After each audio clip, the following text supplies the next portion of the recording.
Anda masih bersama kami di Indonesia Update Spesial Kemerdekaan Saudara. Ini adalah gambar terkini dari Istana Merdeka Jakarta. Ada sejumlah acara yang digelar sebelum nanti upacara penurunan bendera yang nantinya akan digelar di dua lokasi.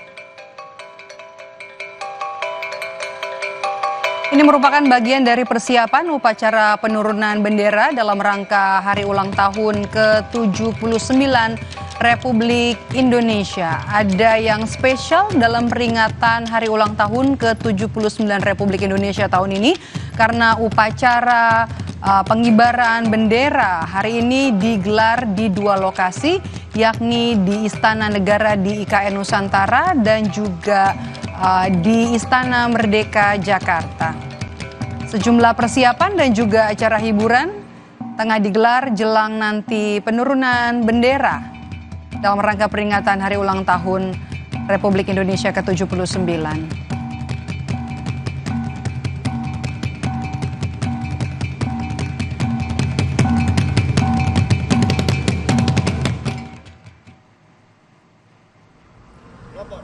Saudara, tumbuhkan rasa nasionalisme dan juga motivasi diri pemain sekaligus tauladani perjuangan pahlawan nasional. Timnas Indonesia U20 gelar upacara kemerdekaan sebelum memulai sesi latihan.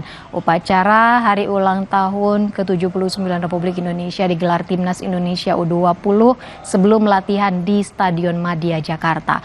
Bertindak sebagai pemimpin upacara Kapten Timnas U20 Kadek Arel, sementara pelatih Indra Syafri menjadi pembina upacara.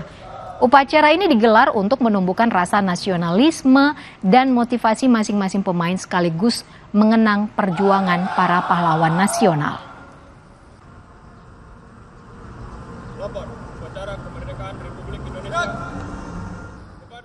Kami jadikan Hari Kemerdekaan yang ke-79 ini menjadi momentum kebangkitan sepak bola Indonesia, khususnya tim nasional U20, menjadikan ini momentum untuk bisa kita menjadi motivasi kita melakukan event nanti yang paling penting, yaitu kualifikasi AFC di September, dan kalau kita lolos nanti Piala Asia.